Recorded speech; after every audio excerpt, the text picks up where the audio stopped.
कि रोमी सिपाहियों ने उनको घेर लिया और यीशु मसीह को ऐसे पकड़ने आए जैसे किसी डाकू या किसी चोर को पकड़ने आए।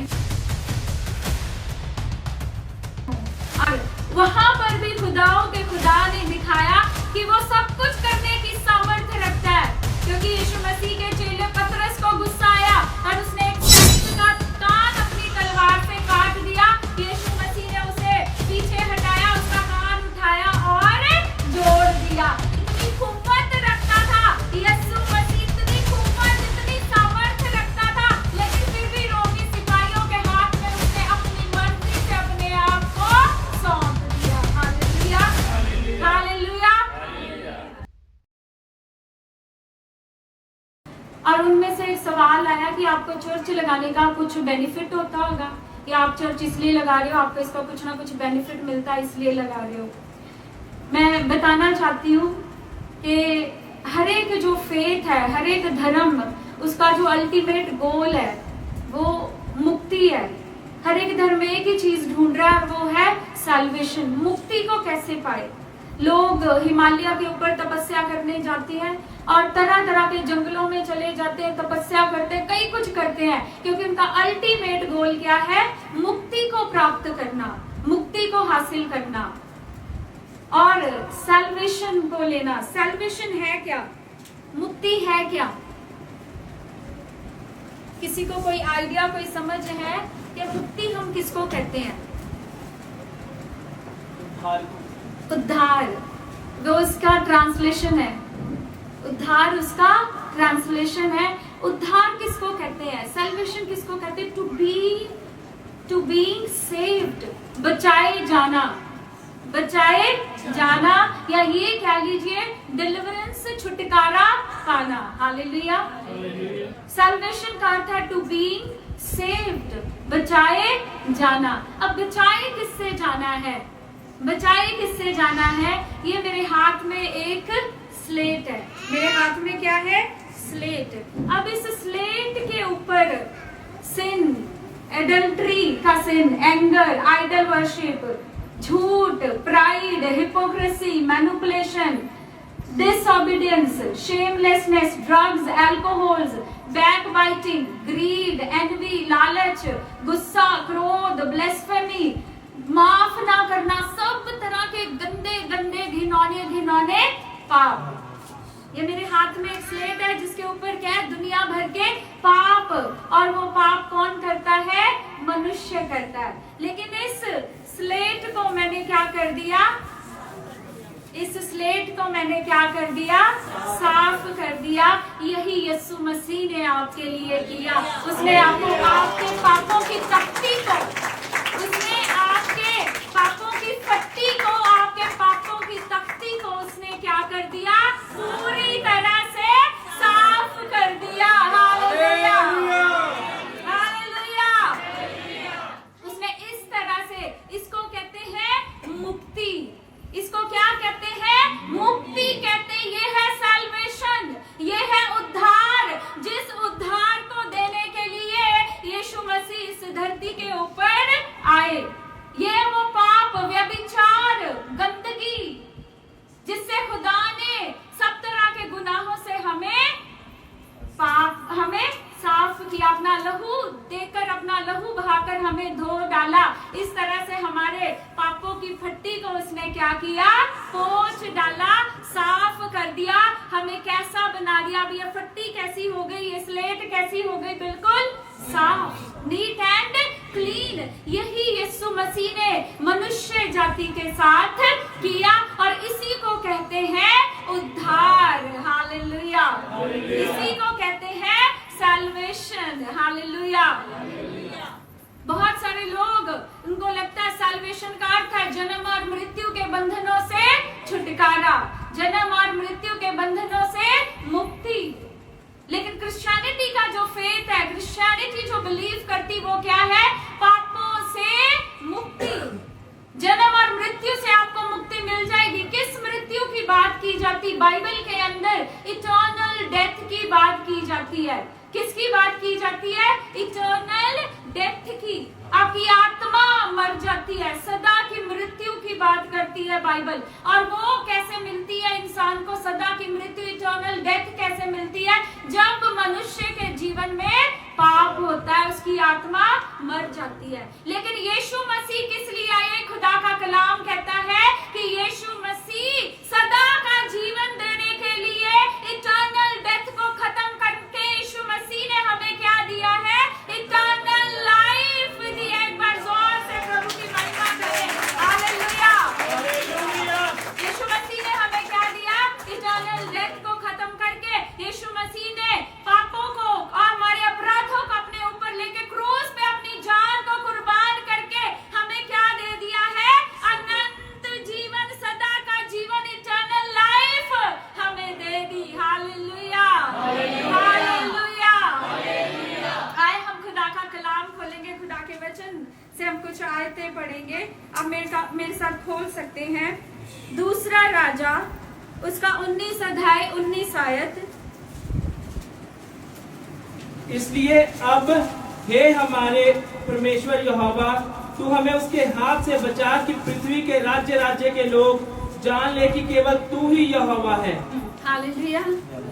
एक वचन और पढ़ेंगे, प्रेरितों के काम उसका 16 अध्याय 30 और 31 आयत। और उन्हें बाहर लाकर कहा, हे सज्जनों, उद्धार पाने के लिए मैं क्या करूं?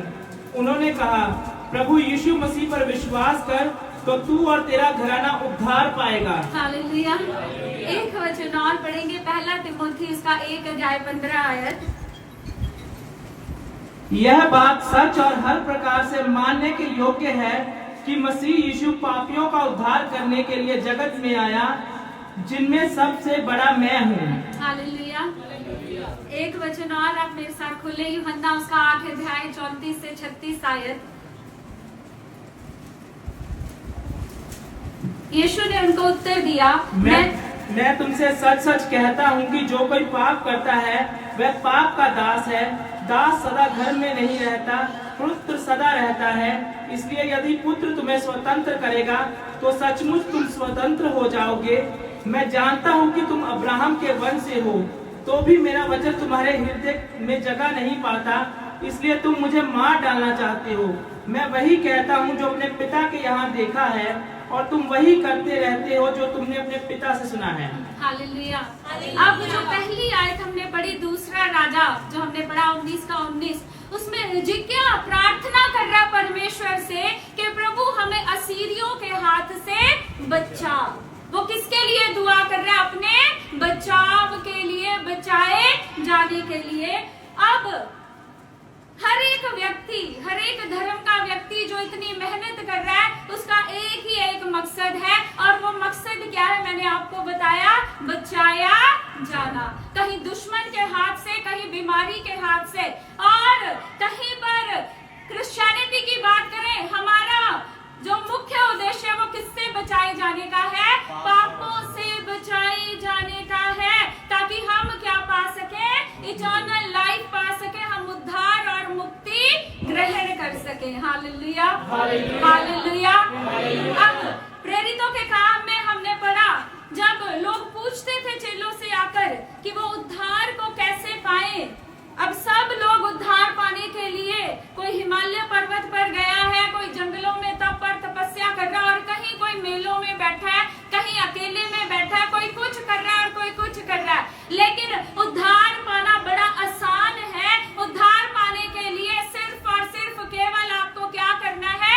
यीशु मसीह पर विश्वास करना है, और उसे अपना मुक्तिदाता और उद्धार करता आपको ग्रहण करना है। Hallelujah, hallelujah. क्योंकि यीशु मसीह का इस धरती के ऊपर जो जन्म हुआ, उनका इस धरती पे आने का एक ही एक मकसद था, और वो मकसद था मृत्यु सहना। जन्म का कोई दूसरा मकसद नहीं था, उनके जन्म का कोई दूसरा उद्देश्य नहीं था, केवल एक ही उद्देश्य था, क्रूस पे अपनी जान को कुर्बान करना। उन्होंने क्या किया? आपके और मेरे पापों को उन्होंने अपने ऊपर ले लिया, और हमारे इस जो गुनाहों की एक लंबी लिस्ट थी, जो गुनाहों की एक फट्टी थी, एक तख्ती थी, उसे उन्होंने क्या किया? सदा के लिए अपना लहू बहा हालेलुया। हालेलुया। और हमें किसका वारिस बना दिया? स्वर्ग राज्य का अधिकारी बना दिया। खुदा ने हमें अनंत जीवन का अधिकारी बना दिया। हालेलुया। हालेलुया। उद्धार पाने के लिए ज्यादा कहीं पहाड़ों में जाकर तपस्या करने की जरूरत नहीं, बल्कि सिर्फ क्या करना है? यीशु मसीह पर विश्वास करना है।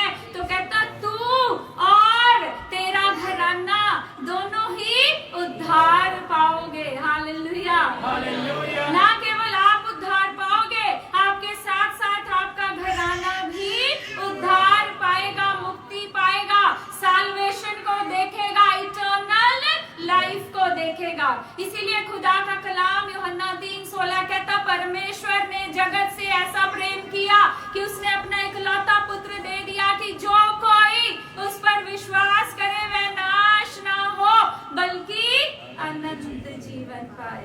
तो ये जो इतने सारे पाप, इतनी लंबी लिस्ट है गुनाहों की, ये गुनाह क्या करते हैं? मनुष्य को नाश कर देते हैं, ये मनुष्य को नाश कर देते हैं। लेकिन यीशु मसीह किस लिए आए? ताकि मनुष्य नाश ना हो। यीशु मसीह ने अपनी जान को कुर्बान इसलिए किया ताकि वो जो नरक कुंड की आग है वो हमें ना सहनी पड़े। बेनिफिट चर्च लगाने का एक ही है कि लोगों को एक सही मार्ग, एक सही रास्ता दिखाया जाए। हमारे पास कितनी टेस्टिमनीज है, हमारे पास कितनी गवाहियां हैं जहाँ पे लोगों ने व्यभिचार को छोड़कर, सब तरह के गंदे लुचपन के काम छोड़कर, जहाँ पर लोगों ने परमेश्वर को अपना उद्धारकर्ता, मुक्तिदाता ग्रहण कर कर, स्वीकार कर कर, जहाँ पर लोगों ने अपना जीवन शुद्धता और प्योरिटी और पवित्रताई के साथ जीना शुरू किया है। हालेलुया। हालेलुया। इसी को कहते हैं उद्धार, इसी को कहते हैं मुक्ति। हालेलुया। हालेलुया। ये आपको छोटी बात जान पड़ती है शायद, लेकिन आप एक बार सोच के देखें, ये बहुत बड़ी बात है कि जो गुनाह आपको सहने थे, जिनका इफेक्ट आपकी लाइफ में आपको सहना पड़ना था, जिनकी सजा, पनिशमेंट आपको सहनी पड़नी थी, आपकी जगह पर किसी और ने उस पनिशमेंट को, उस सजा को सह लिया।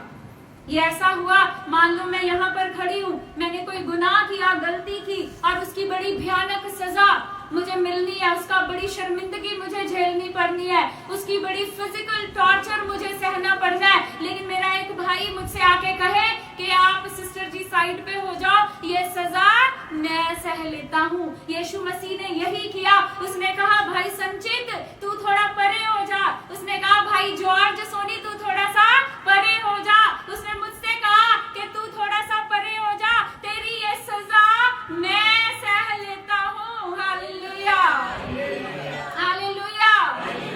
और उसने कहा तेरी ये सारी सजाएं अब मेरी है। हालेलुया। और हम जानते हैं कि यीशु मसीह ने कितने दुख सहे, कितनी तकलीफें सही। हम जानते हैं वो इस धरती पे आया, वो राजाओं का राजा है, वो स्वर्ग छोड़कर इस धरती के ऊपर आया। एक गरीब जगह पे, गरीब परिवार में यीशु मसीह ने जन्म लिया, और यीशु मसीह को जन्म लेने के लिए भी कोई जगह नहीं थी, अवेलेबल नहीं थी। और हम जानते हैं कि यीशु मसीह ने, कुछ इतिहासकार ये कहते हैं भेड़शाला में, कुछ कहते हैं गौशाला में, लेकिन हम जानते हैं कि यीशु मसीह ने किसी घर में नहीं, लेकिन एक खुरली में जन्म लिया।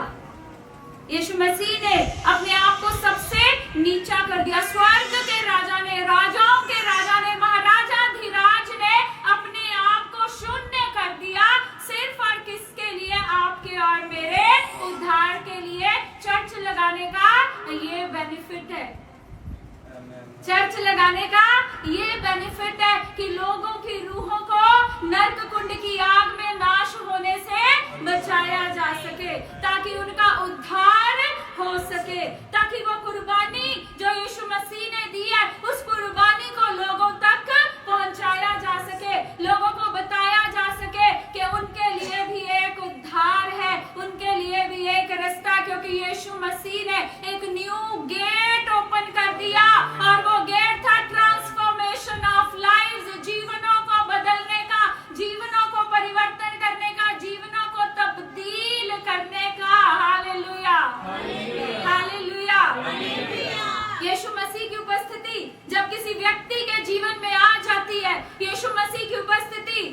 किसी व्यक्ति के जीवन में घेरा डाल लेती है, तो वो व्यक्ति अशुद्धता से शुद्धता की ओर, अपवित्रताई से पवित्रताई की ओर, और संत पौलुस का जैसा एक मर्डरर एक सेंट में तब्दील हो जाता है। एक पापी, एक गुनाहगार, एक मर्डरर एक संत में परिवर्तित हो जाता है। हालेलुया।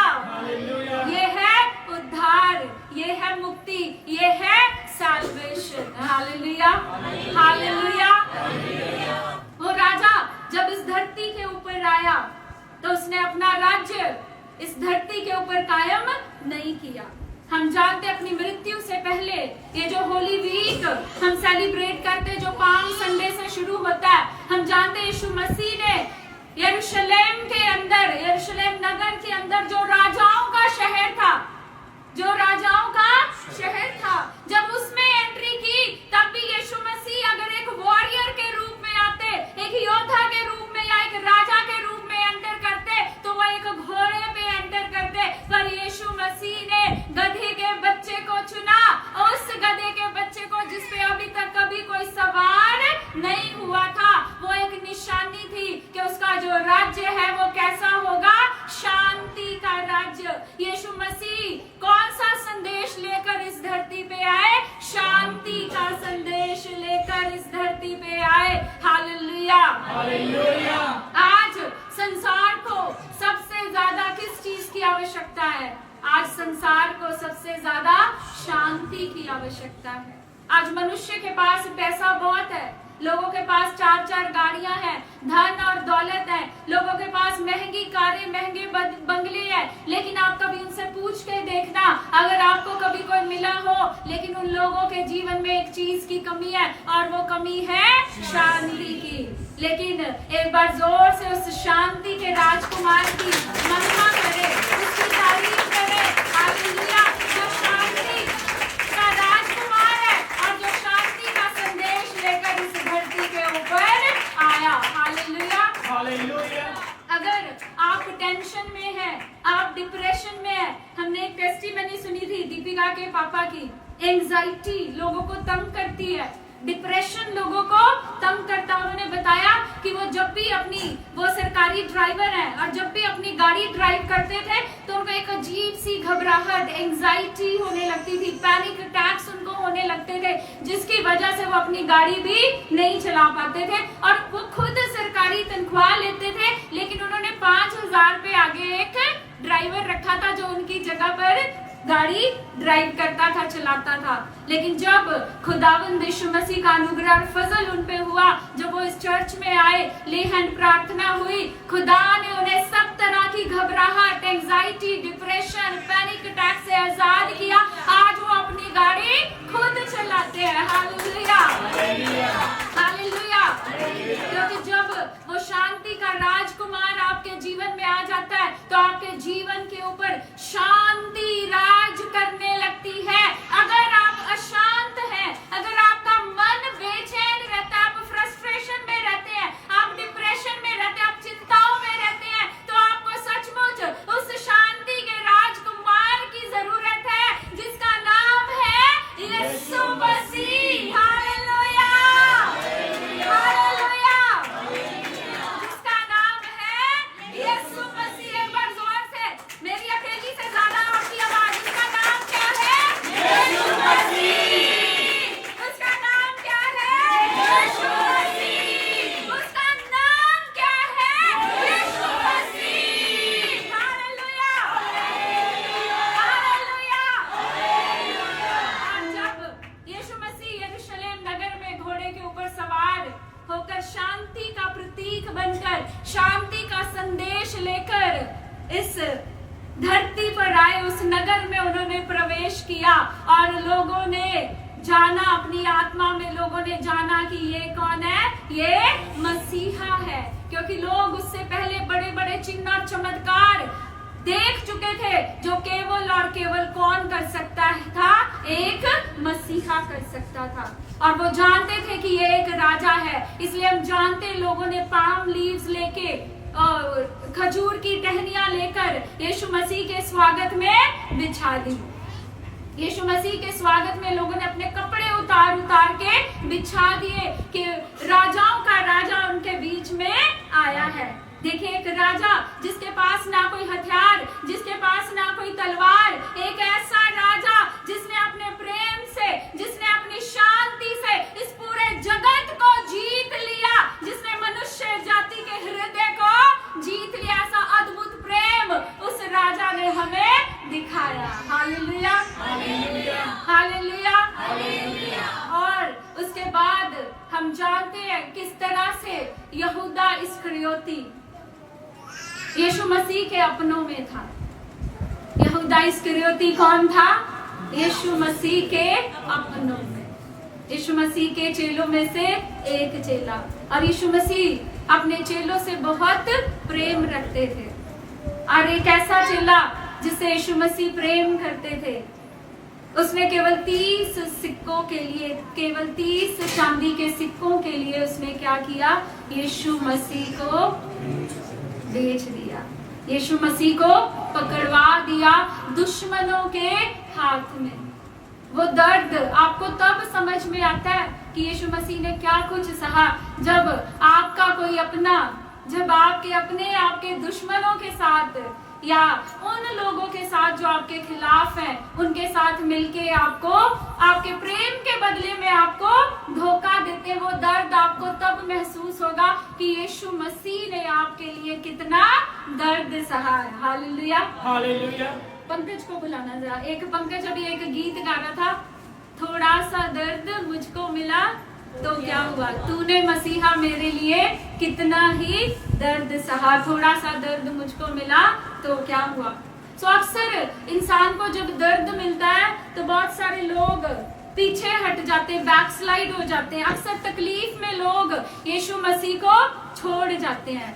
आए हम इस गीत के थोड़े से बोल सुनेंगे ताकि हम महसूस कर पाए कि यीशु मसीह ने हमारे लिए क्या किया। हम अपनी आंखों को बंद करेंगे और केवल 5 से 7 मिनट हम इस गीत पे आराधना करेंगे, मनन करेंगे और कोशिश करेंगे ये महसूस करने की कि सचमुच हमारे खुदा ने हमारे लिए कितना दर्द सहा, कितनी तकलीफ सही है। हालेलुया।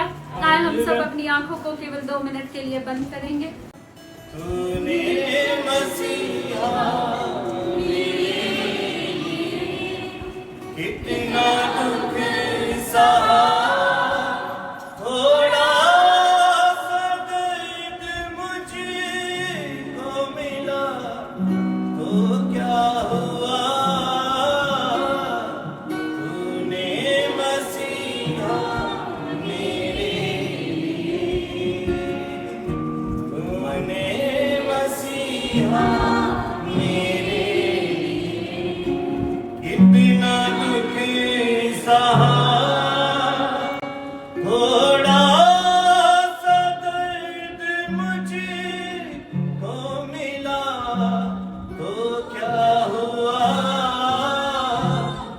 तूने मसीहा मेरे लिए, तूने मसीहा मेरे लिए। हालेलुया। सो दर्द, क्योंकि जब आप यीशु मसीह के पीछे चलेंगे, मैं सच में कहती हूँ, कनाडा के वीजे और ऑस्ट्रेलिया के वीजे, ये सब चीजें मत देखा करो। यीशु मसीह के पीछे चलने के लिए हमें अपना क्रूस उठाना पड़ेगा और उस खुदाई पाक के पीछे चलना पड़ेगा। हालेलुया। और वो कहता है कि जो अपना क्रूस उठा के मेरे पीछे नहीं चल सकता वो मेरे योग्य नहीं है। और यीशु मसीह ने जब यहूदा इस्करियोती ने जब यीशु मसीह को पकड़वाया और उससे पहले यीशु मसीह ने अपने चेलों के साथ मिलकर भोजन किया और हमने देखा कि यीशु मसीह ने यूहन्ना 13 अभी हमने भी किया, यीशु मसीह ने अपने चेलों के पैर धोए। यीशु मसीह ने पहला संकेत दिया कि वो राजाओं का राजा है, लेकिन वो गधे पर सवार होकर यरूशलेम में आया। यीशु मसीह ने जब फसह का पर्व मनाया, अपने चेलों के साथ आखिरी भोजन किया और यीशु मसीह ने अपने चेलों के पैर धोए, तब भी यीशु मसीह ने क्या दिखाया कि चाहे वो राजाओं का राजा है, लेकिन फिर भी उसने अपने आप को क्या कर लिया, दूसरों के सामने बिल्कुल शून्य कर लिया, जीरो कर लिया। उसने ऐसा दिखाया कि उसकी कोई वैल्यू नहीं है। Hallelujah, hallelujah, hallelujah. हालेलुया। और जैसे ही यीशु मसीह ने आखिरी भोजन किया और यहूदा इस्करियोती ने वो निवाला लिया, उसके अंदर शैतान समाया और तुरंत वो दुश्मनों के पास पहुंचा और यीशु मसीह का सौदा यीशु मसीह के दुश्मनों से ही कराया और उसने यीशु मसीह को दुश्मनों के हाथ में पकड़वाया। भोजन करने के तुरंत बाद जब यीशु मसीह गतसमनी बाग में गए और अपने चेलों के साथ प्रार्थना कर रहे थे, खुदा का कलाम ये बयान करता है कि यीशु मसीह जानते थे कि वो जो मृत्यु उनको सहनी वो बड़ी दर्दनाक है, वो ऐसी दर्दनाक और ऐसी भयानक है कि वो किसी मनुष्य के लिए सहना बड़ा असंभव है। इसलिए उन्होंने अपने पिता से प्रार्थना की, स्वर्गीय परमेश्वर से प्रार्थना की कि हो सके तो ये प्याला मुझसे टल जाए, फिर भी मेरी नहीं तेरी मर्जी मेरे जीवन में पूरी हो। कभी कभी हम जानते हैं कि इस सकरे मार्ग से होकर जाना बहुत मुश्किल है, क्योंकि ये सकरा मार्ग हमें क्या देगा? दर्द देगा, पेनफुल होगा। इस रास्ते से होके गुजरना आसान नहीं होगा। और लेकिन फिर भी हमें हिम्मत रखनी है, हौसला रखना है और यीशु मसीह की तरह ही यही कहना कि पिता मेरी नहीं, मेरे जीवन में केवल तेरी मर्जी पूरी हो। Hallelujah, hallelujah. और जब यीशु मसीह अभी प्रार्थना कर ही रहे थे, तभी हम जानते हैं कि रोमी सिपाहियों ने उनको घेर लिया और यीशु मसीह को ऐसे पकड़ने आए जैसे किसी डाकू या किसी चोर को पकड़ने आए हों।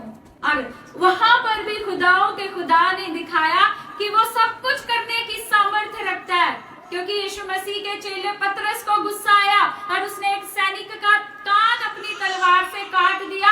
यीशु मसीह ने उसे पीछे हटाया, उसका कान उठाया और जोड़ दिया। इतनी कुव्वत रखता था यीशु मसीह, इतनी कुव्वत, इतनी सामर्थ्य रखता था, लेकिन फिर भी रोमी सिपाहियों के हाथ में उसने अपनी मर्जी से अपने आप को सौंप दिया। Hallelujah, hallelujah. क्योंकि उसके जन्म का और उसके इस धरती पे आने का एक ही उद्देश्य था, वो उद्देश्य था सलीब को उठाना और सलीब पे अपनी जान को आपके लिए, मेरे लिए और मनुष्य जाति को उद्धार देने के लिए, अर्थात छुटकारा देने के लिए, अर्थात बचाने के लिए अपनी जान को कुर्बान कर देना। Hallelujah, hallelujah. और जब उस रात यीशु मसीह को लेके गए और पिलातुस के घर में पहुंचाया गया और जब सारी इंक्वायरी हुई और वो भी जान गया था कि ये व्यक्ति निर्दोष है, ये व्यक्ति निर्दोष है, वो जानता था कि इस व्यक्ति ने कोई भी गुनाह नहीं किया। लेकिन जो सदूकी और फरीसी और धर्म के ठेकेदार अपने आप को धार्मिकता में, आज भी आप देखेंगे जो व्यभिचारी लोग हैं वो पवित्रताई में चलने वाले लोगों को व्यभिचारी साबित करने में लगे रहते हैं। जो खुद चोरों चक्के हैं वो पवित्र लोगों को चोरों चक्का साबित करने में लगे हुए हैं। जो खुद लुच्चपन में वो दूसरों को गलत और लुच्चा साबित करने में लगे हुए हैं। और जैसे यीशु मसीह के ऊपर तरह तरह के झूठे इल्जाम लगाने लगे और वहाँ के सदूकी और फरीसी और सब रोमन अधिकारी कहने लगे कि ये अपने आप को क्या बताता है कि मैं परमेश्वर का पुत्र हूँ। और यीशु मसीह ने जैसे ही कहा कि हाँ मैं परमेश्वर का पुत्र हूँ, लिखा तभी लोगों ने उसकी आंखों को बंद किया, उसके मुंह पे घूंसे मारने लगे, उसके मुंह पे थूकने लगे, उसकी दाढ़ी को नोचने लगे और तरह तरह से यीशु मसीह का उपहास, मजाक उड़ाने लगे और यीशु मसीह का ठट्ठा करने लगे। और यीशु मसीह ने वो सारी की सारी शर्मिंदगी, वो सारी की सारी जो जलालत थी, जो जलील उनको भरी सभा के अंदर किया गया, जो पब्लिकली उनको हरास किया गया, यीशु मसीह ने वो शर्मिंदगी आपकी और मेरी खातिर सह ली। यीशु मसीह को इतने कोड़े मारे गए कि खुदा का कलाम ये बयान करता है कि यीशु मसीह की जो शक्ल थी, उनका जो चेहरा था, वो भी पहचाना नहीं जाता था। यीशु मसीह ने अपनी शक्ल को बिगाड़ लिया, अपने चेहरे को बिगाड़ लिया, ताकि हम इस दुनिया के हम शक्ल ना बने, ताकि हम ना बने, ताकि हम इस दुनिया के जैसे ना दिखें, ताकि हम इस दुनिया के जैसे पापों में ना पड़े। Hallelujah, hallelujah, hallelujah.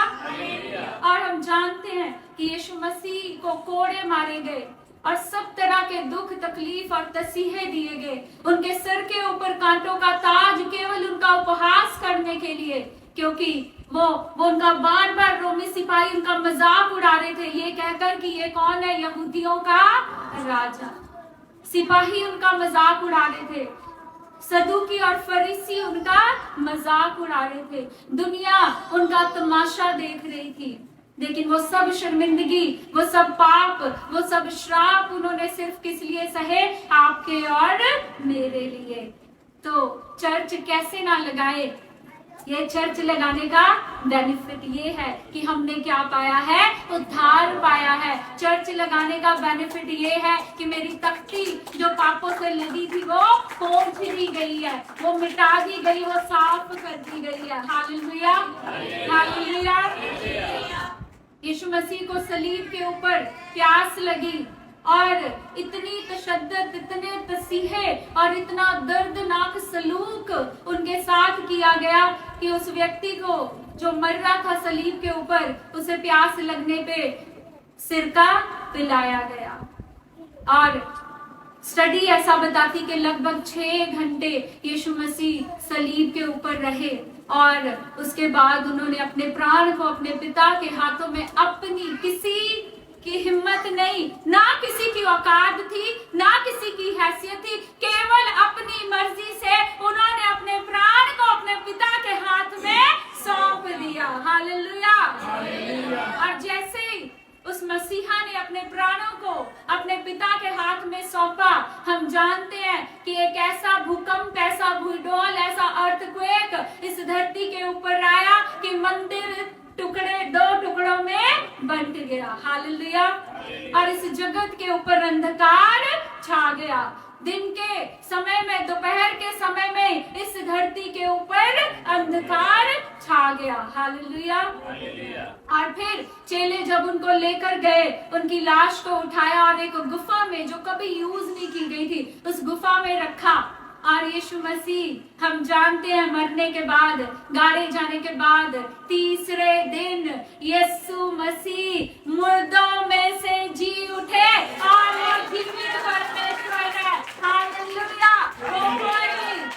वो कोई मूर्ति नहीं जो बोले ना, जो सुने ना, वो जीवित खुदा है, बोलने वाला, सुनने वाला परमेश्वर है। वो वही यीशु मसीह है जो जब इस धरती के ऊपर था, उसने जितने चिन्ह चमत्कार, जितने मौजूदे किए, मुर्दे जीवित किए, अंधे देखते, लंगड़े चलते थे, आज भी वही परमेश्वर है और वही कामों को वो इस धरती के ऊपर कर रहा है। Hallelujah, hallelujah. जब मरियम मगदलीनी जब यीशु मसीह को ढूंढने के लिए कब्र के ऊपर आई, तो वहां पर उन्होंने कब्र को खाली पाया। वहां पर 2 स्वर्गदूत थे, सिर्फ यीशु मसीह का वस्त्र वहां पर था। और स्वर्गदूतों ने कहा कि तुम जिसे ढूंढती हो वे जी उठा है। और उन्होंने जाके चेलों को बताया और सब जगह पर उन्होंने बताया कि मसीहा जी उठा है। Hallelujah, hallelujah. वो क्रूस की जो कथा, खुदा का कलाम कहता है कि अविश्वासियों के लिए ये मूर्खता है, अविश्वासियों के लिए ये मूर्खता है, लेकिन हम लोगों के लिए ये उद्धार है, हम लोगों के लिए ये सैल्वेशन है, हम लोगों के लिए ये अनंत जीवन है, हम लोगों के लिए ये मुक्ति है। Hallelujah, hallelujah.